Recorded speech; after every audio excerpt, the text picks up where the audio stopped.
This is 说话 Chit Chat audio version. I am Laura Gray.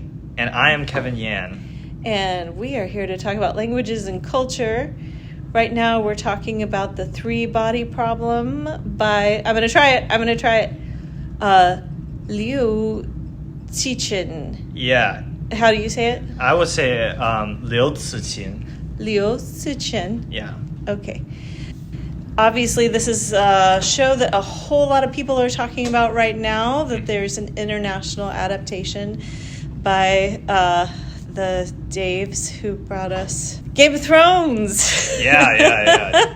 And I started watching it, and I really loved it. And as soon as I started watching it, I thought about you, and I couldn't wait to ask you if you had read the books, because I knew you liked sci-fi. Yeah, and I have read the book. I read Three-Body Problem, I think in my freshman year of college. Okay. That's when I first read it. And honestly, I need to approach it sometime in the future because I never got around to reading the next two books. Yeah, it's actually the first book of a trilogy. You are bilingual, and you said you read it in English, is that right? Yeah, I'm bilingual in Chinese and English, but my reading level in Chinese is very rusty and not up to par. And when I first heard of the Three-Body Problem, I was like, man, I really want to read it. You know, it's the first time I've ever heard of a Chinese sci-fi novel being so popular, you know, in America and throughout the world. And obviously that caught my attention. I realized my Chinese was not good enough. I mean, sci-fi, they're talking about a lot of scientific concepts and ideas. And I was just afraid that in Chinese, I would not understand it as well as I would in English. So I read the English translated version by Ken Liu, which had a really big impact on me. It was very good. I believe the English translation came out in 2014. So that's when it really made a big buzz, but I believe the original book was published around 2008.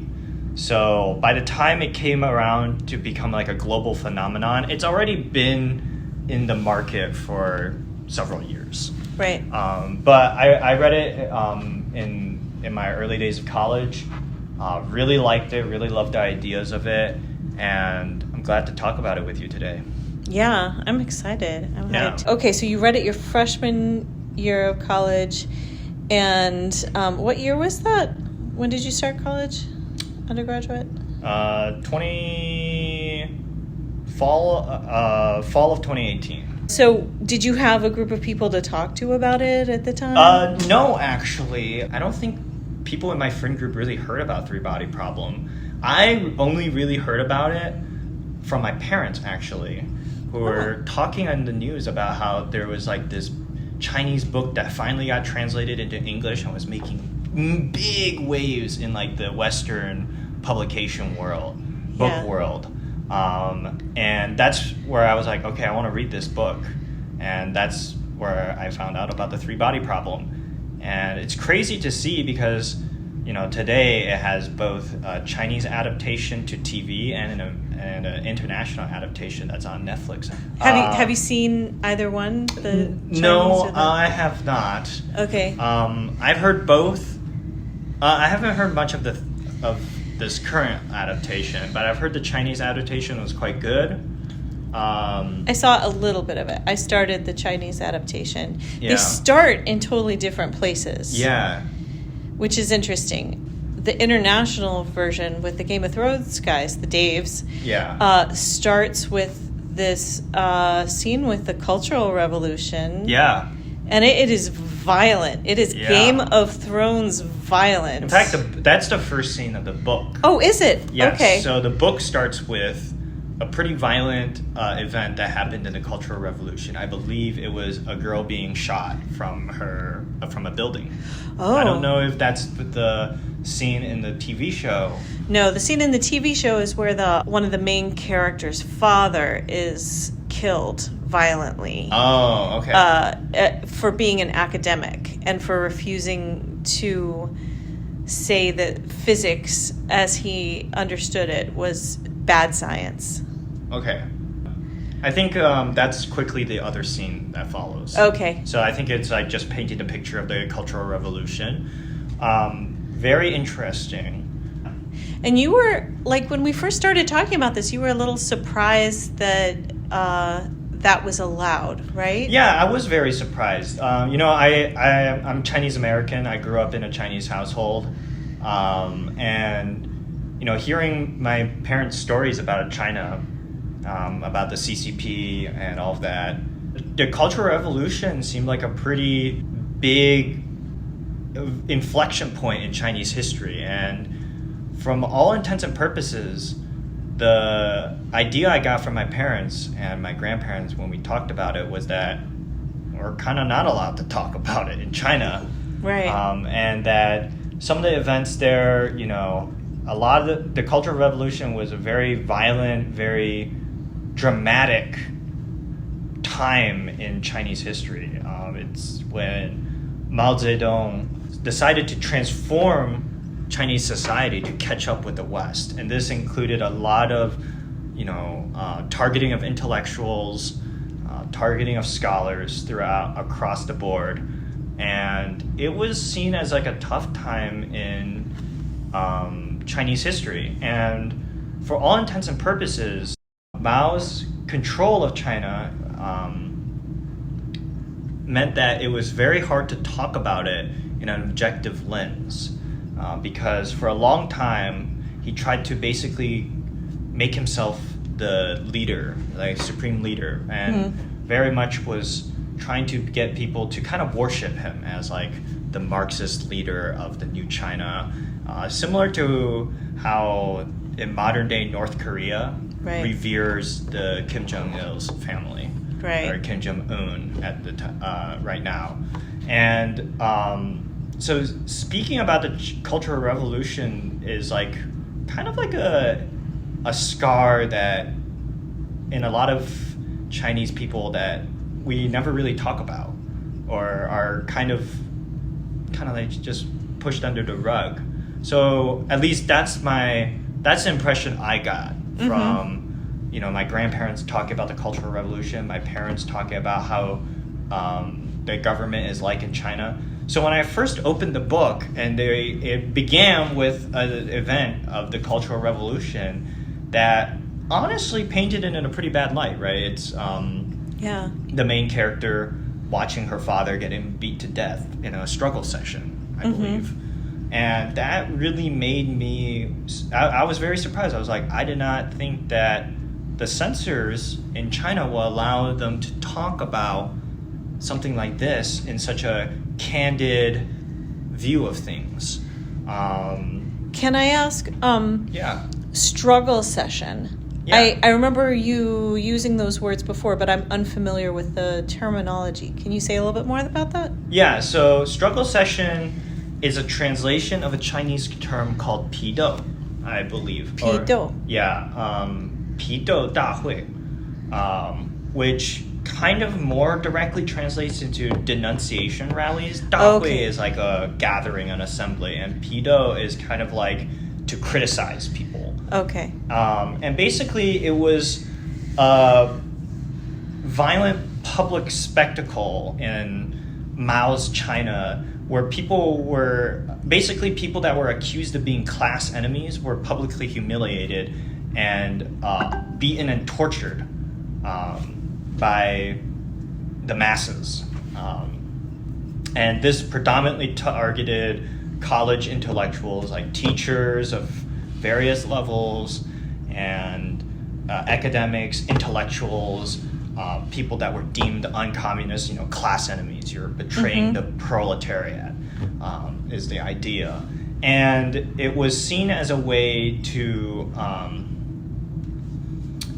it was basically a way to target the intellectual class that Mao was very mistrustful of. And awful things happened during that time.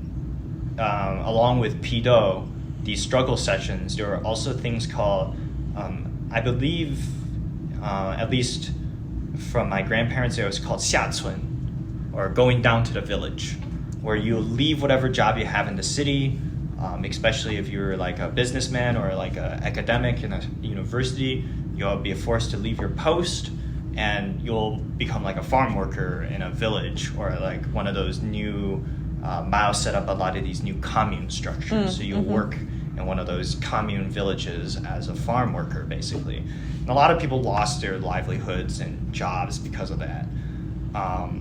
In fact, my grandfather on my father's side, that happened to him.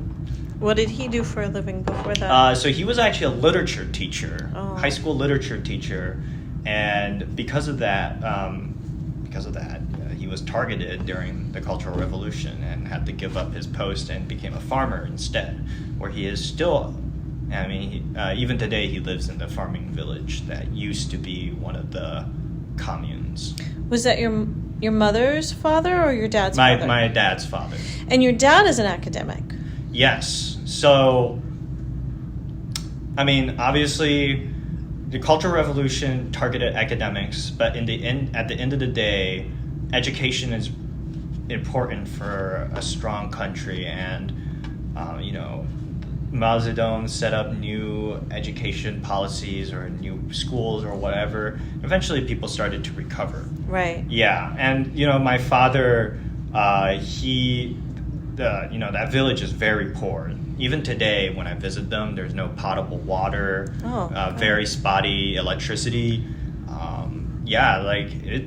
It's tough out there. But what my father did was, how like old people joke is like life was so hard back then. I had to like walk up hills twice on my way back from my way to school and then back to school. Yeah. For my father, that was quite literally the case. So he, I believe he had to walk every day for like 5 miles because his village didn't have a school. Mm-hmm. But the neighboring village had a school, so he had to go there. Mm-hmm. But it only ended around like early high school or like late middle school education, so he had to self-teach himself. And then he got into university for math of all things. So he endured a lot and ended up in the States, and that's why I'm here. Yeah. So did you get the sense that your grandfather encouraged your dad in spite of what happened to him? Yeah, I mean, my grandfather being a literature teacher, he was, we joke. In fact, my mom even is in on the joke, is that he's a learned individual, like a sage almost. Oh, cool. So obviously, like, you see the problem with the Cultural Revolution was that Mao tried to get rid of all these relics, what he deemed as things that no longer worked for China. China wanted to catch up to the modern world. We needed to compete with the West.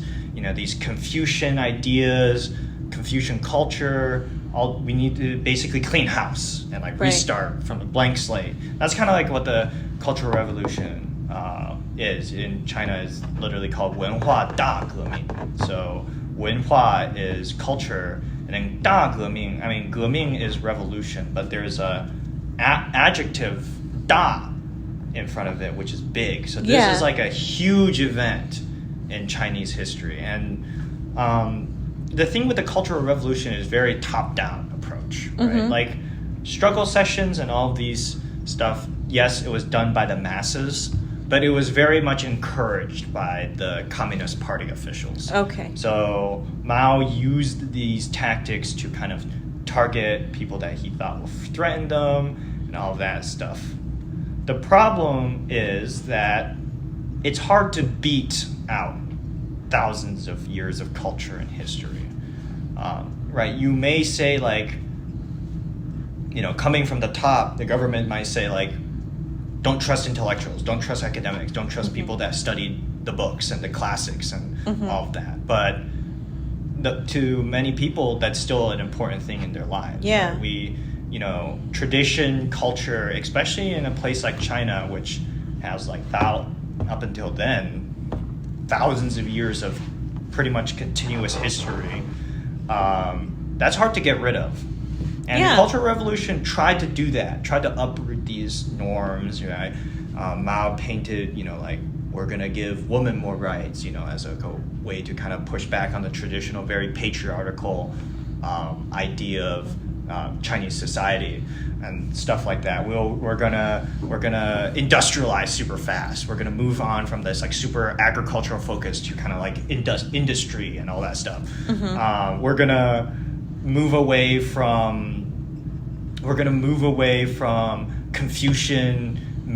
Confucian-based bureaucracy into something more efficient and something more similar to the West.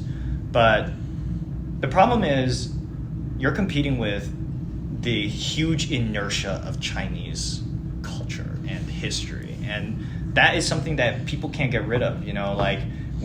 Mao tried to get rid of the Confucian influence, but at the end of the day, Confucian influence, it's not really an influence. It's like interwoven with what China sees as itself.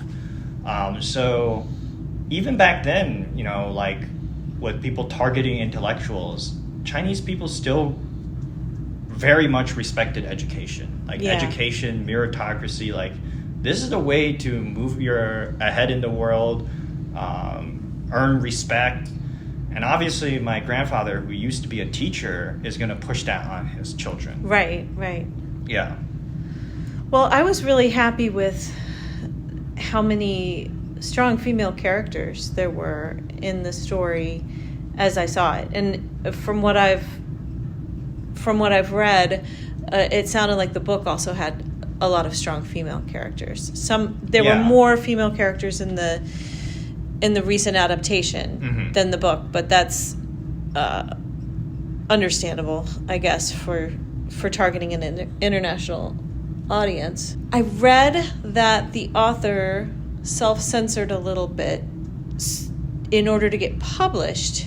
So do you think that what got in, the parts that surprise you, kind of signal more of an embrace of China's intellectual history? Yeah. So, self-censorship is always a very interesting question for me because... Me too. At least in the West, self-censorship, in my opinion, is not really a thing. In the West, especially in America, with such a open, liberal place, the idea of self-censorship, people on Fox News might say oh my God, I'm being forced to self-censor yourself. No, you're not. You're being forced to be a respectable member of society, in my opinion, at least. Right. You're not getting thrown in jail. Yeah. You're just getting blowback for your opinions. Yeah, exactly. That's what happens when you have, the First Amendment, the freedom of speech. The freedom of speech means you can say whatever you want, but it does not mean freedom from consequences from said speech. Right. If I'm going to yell, insults at people, doesn't mean if I'm going to yell insults at people, they're also going to yell them back at me, and that's something to be expected, Right. But it changes a lot when you're operating in a very authoritarian government like China. And self-censorship really is a problem with Chinese creatives. And in my opinion, it has caused Chinese media, entertainment, and art to have really stagnated in many years. And also a reason why I was surprised the Cultural Revolution scenes in Liu's novel were present. I thought at the very least he would have thought, maybe I'm not allowed to write this, right? The thing with what you said is we know that he apparently self-censored, but because he hasn't said what he decided to leave out. We're not really sure what he thought wasn't okay, and I have my ideas. I think he might have wanted to lean in a little bit more on the Cultural Revolution stuff, but maybe he thought I can't go too far because then my book will never get published. Right. And that's the true thing about being a creative in a place like China is like you're being forced to wanting to create your story and wanting to create your message, but also money and livelihood, right? Like, I don't think they say anything negative about the current government, but they cast a negative light on Mao's government. So that's probably where the line was drawn. Exactly. And that's actually a very interesting topic we can talk about later. Yeah. But this is censorship is a big problem for creatives to work around because, as I said, you want to tell your story. You believe that your art has some kind of message value behind it. You want to get it out.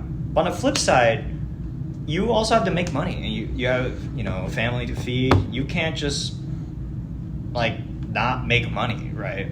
That's just how the world works today, and there's a lot of problems with that. So when, for example, let's say censorship.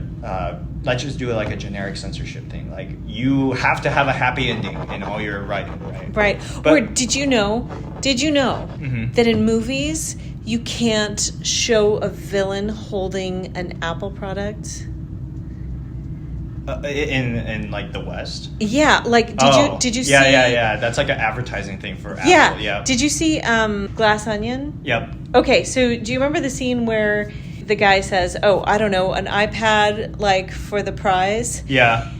If you watch that scene again, where he throws the iPad at him, you never see the bad guy holding the iPad. You just see the iPad flying in from off camera. And his character is famous for not using a mobile phone. Yep. And so it's like everybody else has an iPhone. Yeah. But exactly. And you realize in industry, your art's being pressured from all over the place. Right? Like there's whoever made Glass Onion, right? Ryan Johnson, I think. Yeah, I think so. Was probably approached by all the producers and all the content managers and was like, okay, this is what you're allowed to do and this is what you're not allowed to do. Here's some product placement that you have to sneak in and all that stuff.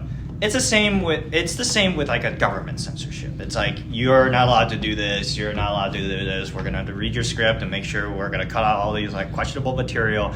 And what you realize is you're slowly being picked apart, right? Right. And whatever you're left with isn't really quite what you wanted, but you got to work with it. Granted, in America, things are a little bit more open, right?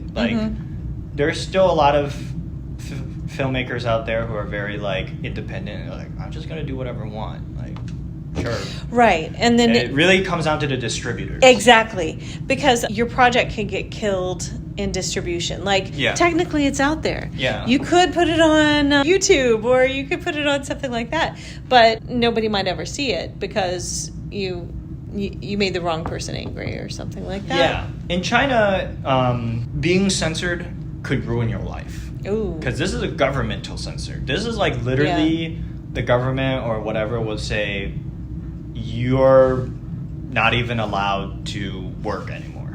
Right. And that's you're done. You're done. And a really good example is this very famous Chinese director and actor called Jiang Wen. You'll know him. He was in a bunch of Star Wars movies. He was in Rogue One. Okay. He was on a... okay. I think I can picture his face right now.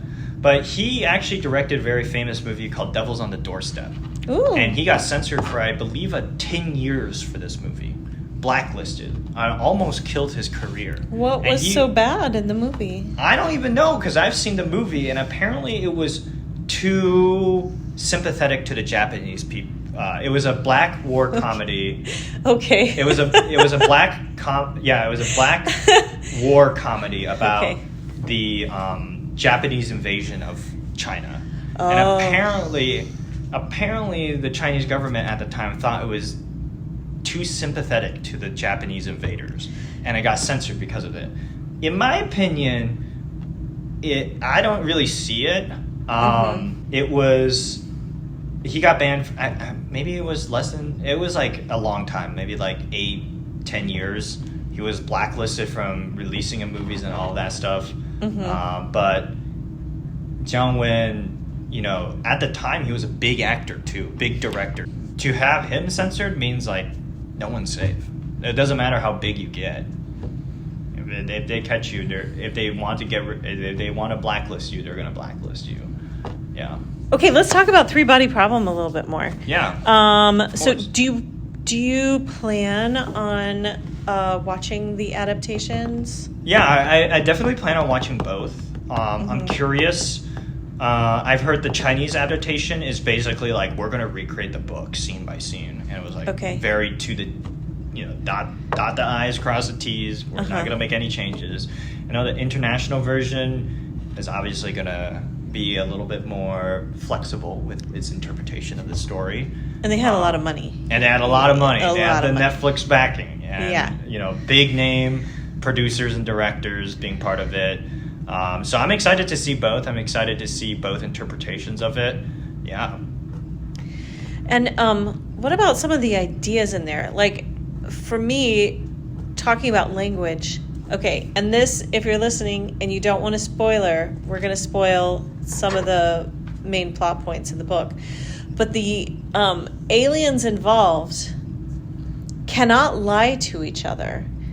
And I'm assuming because all of their thoughts are instantly communicated to each other, they also cannot self-censor even. Which I think brings the whole kind of meta point of the author self-censoring to be able to publish this story. I wonder if the author was doing something a little bit subtle there. Talking about how the aliens come to not trust humans when they find out that we can and do lie to each other, like as part of our culture. It's expected. It's expected that we're gonna censor ourselves. I love sci-fi because exactly like moments like this. Yeah. Speculative science fiction lets us. It's like a mirror. It lets us see. It lets us think about ourselves, but it also lets us think about other possibilities. And the aliens, the Trisolarians, is very interesting dynamic because one of the big points of the story is that they're able to observe us, right? As in the book. So basically, I don't know where the adaptations have gone to, but basically in the book, the Trisolarians are planning an invasion of Earth, but they can't travel faster than light, so there's going to take time. 400 years. 400 years, and they're afraid that within those 400 years, humans are not only going to realize that they're coming, but also develop ways to fight back. Right. So they create this complicated system, these devices called sophons. Yeah, it uses quantum entanglement, I believe. Yeah, to observe Earth and like see our progress. There's a literal eye in the sky. Yeah, and then they will kind of like hack into our system to kind of slow that progress down. Yeah. Like make manipulations to our scientific discoveries and prevent humans from progressing past a certain point. Which is really sophisticated deception for creatures who lie. The fact that and humanity's greatest weapon against them actually turns out to be the fact that we are not part of a hive mind and we do not share thoughts with each other. We have language and we have the inner mind, right? Yeah. And the way the scientists that are fighting against the Trisolarian invasion are working is they're doing everything in their head because the sophons can observe what is happening, but they can't observe what's happening inside a human's head. Right. Inside a human's mind. So this weird, like, secret society is built. The wall facers, I think it is. To kind of hide our actual achievements within people's brains. It's very cool. I really like it. Kind of explores, like, the aliens are smart. They're ingenious. They figured out this, like, you know, they've way more technologically advanced than us. They're pretty much observing us with quantum entanglement eyes. That's super sci-fi stuff. But it also shows like how creative humans are. Yeah. And you know, like humans, the reason why sci-fi is sci-fi and not fantasy is because it's believable to an extent, right? We can believe, like, this is a very believable solution to what is happening, right? Oh, they can observe us, but they can't observe what's happening inside us. So let's just hide everything inside our mind. And that's really interesting. I don't know how meta-narrative this is. Maybe if I read the other two books, I'll realize it does have like a meta-narrative analysis about Liu's own self-censorship to get this book published.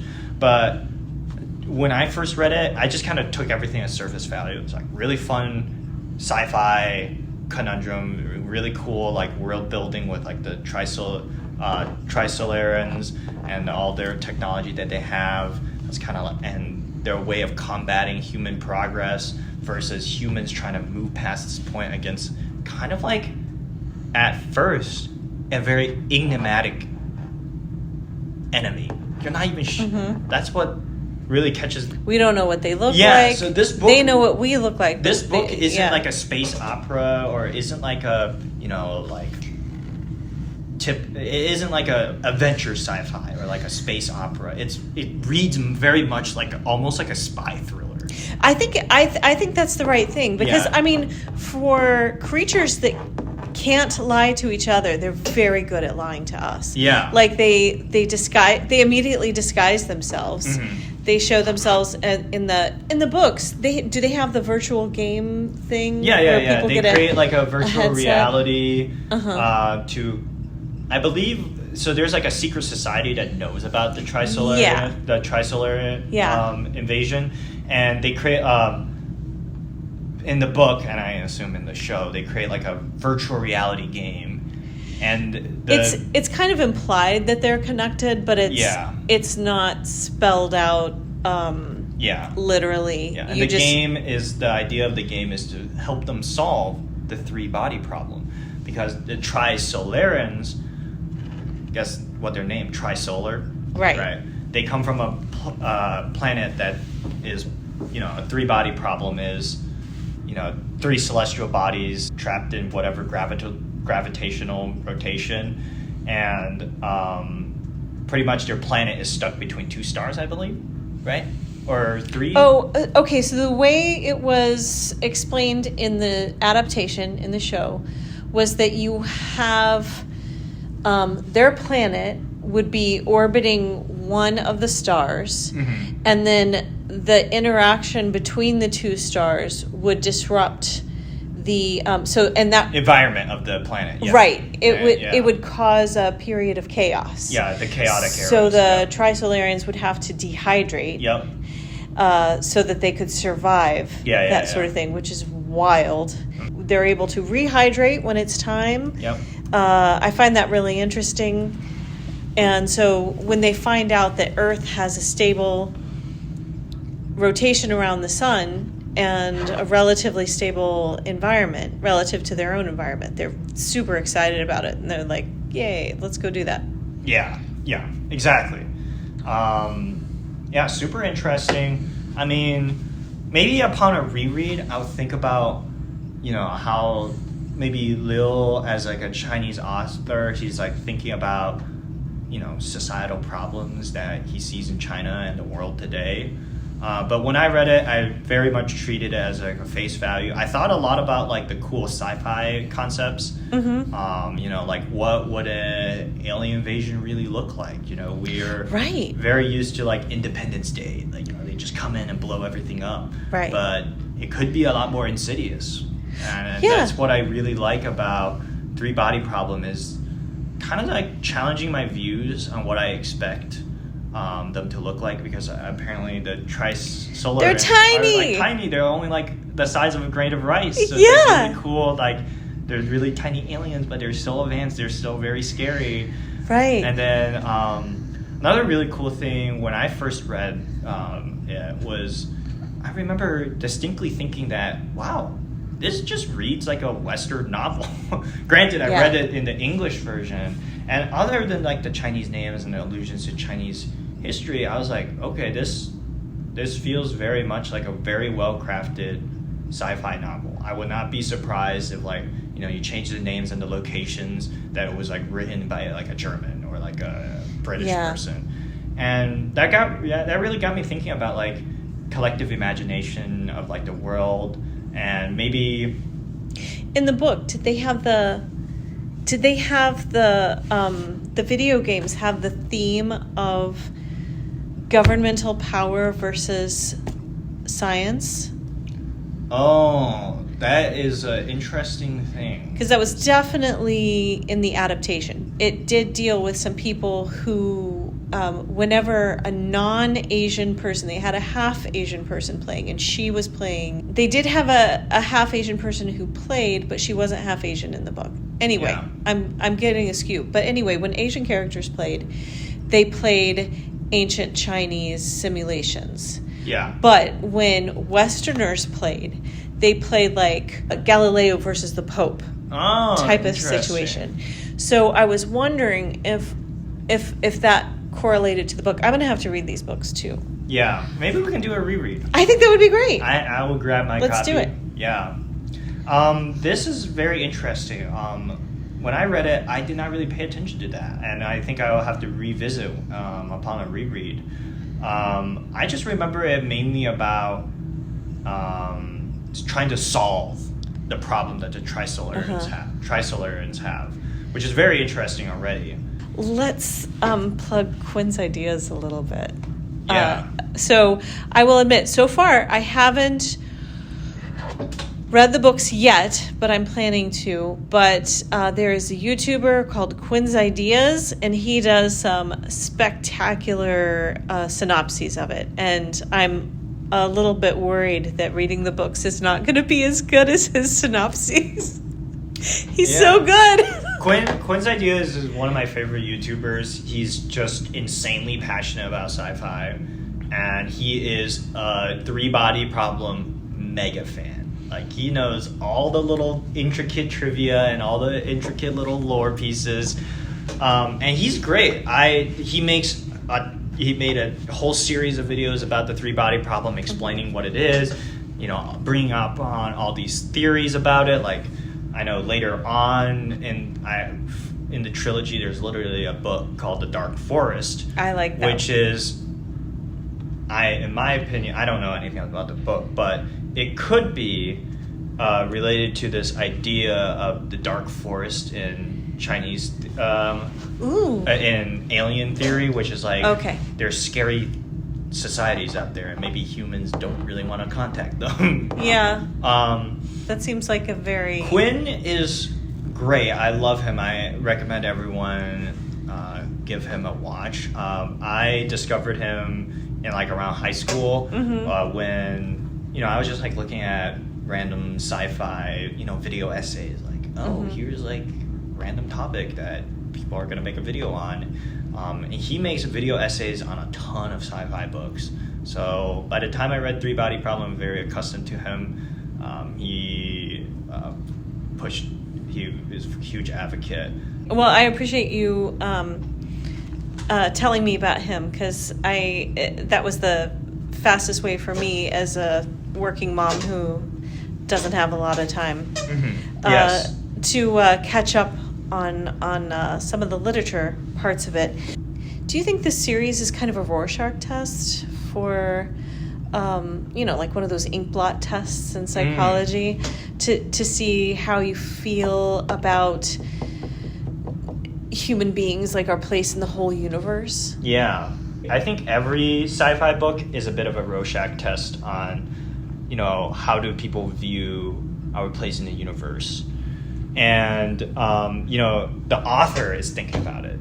Yeah. And the readers, when we read it, we're also thinking about it too. Yeah. And I think that's the beauty of sci-fi. It lets us kind of explore our potential, and almost like critique ourselves based on what we imagine the future to be like. Yeah. And did it bum you out to read it, or did it make you feel neutral, or how did it make you feel? For me, when I first read it, it was very much, wow, this is kind of like weirdly a metaphor to kind of like what scientists do today. Yeah. So in the three-body problem, there's a secret society of scientists, right?